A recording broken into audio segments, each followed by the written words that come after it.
কে রে ওটা বন্ধু না? নুর আলম? যাই দি বন্ধু কাছে যাই এলাম, মেলা দিলে দেয়া সাইতে তো হয় না। কে রে দোস্ত, কি অবস্থা? দোস্ত, অবস্থা তো ভালাই। একটা জিনিস ভাবতেছি আমি, বুঝছস? কি দোস্ত, কি ভাবতেছ? সেই দুপুর বেলা রোদের মধ্যে বয়ে থাই একলা একলাই, তাও নির্জনের জঙ্গলের মধ্যে বয়ে থাই। এদিকে বল তোর, আমি শুনি তো। বল বেটা বল। ক দোস্ত তুই ক, একলা একলা বয়ে আস।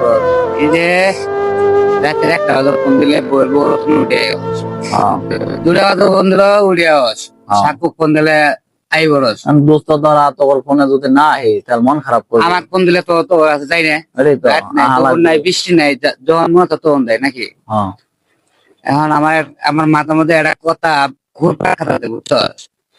এই মুখটা লই আল্লাহর সামনে কি নিয়ে দাঁড়াম? জীবনে তো যা পাপ কাম আছে আঙ্গুর উপরে মনে হয় কেউ করে নাই, হম তাই কি কস? হ্যাঁ, বহুত পাপ কাম করছি, বহুত আকামর কামে এই সেই বহুত কিছু করছি। হ্যাঁ আঙ্গুর জ্বালাই শরীরে রাস্তার মধ্যে বার আর হয় না, হ্যাঁ তাহলে আমরা কত পাপি। হ্যাঁ।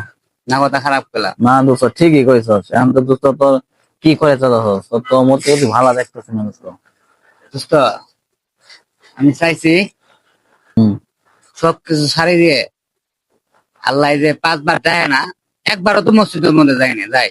না আমরা তো একবার যায় না, এটা তো চিন্তাই করিনি। চিন্তা করস, এই যে রাত নাই দুপুর নাই বন্ধু তোমার টাকা ছাড়াই করে আল্লাহ যে এত কষ্ট করে এত সুন্দর করে বানাইছে, আল্লাহর কথা কি একবার শুনি? দোস্ত এটা তো আসলে তুই তো ভালোই ভাবতেছস। হ্যাঁ, তো দোস্ত কি করতেছস? আমি নিয়তটা করছি এখানকার রমজান মাসটা যে পাইছে এখান থেকে আমরা ভালো হয়ে যাবো। দোস্ত তুই তো কথাটা খারাপ করছ নাই। চল তাহলে আজকে থেকে নামাজ নামাজ শুরু করি। চল দোস্ত, আজান দিছে। এই মুখটা না হেলাল্লাহ কাছে নিয়ে দেখে এমনি খারাপ। হ্যাঁ চল।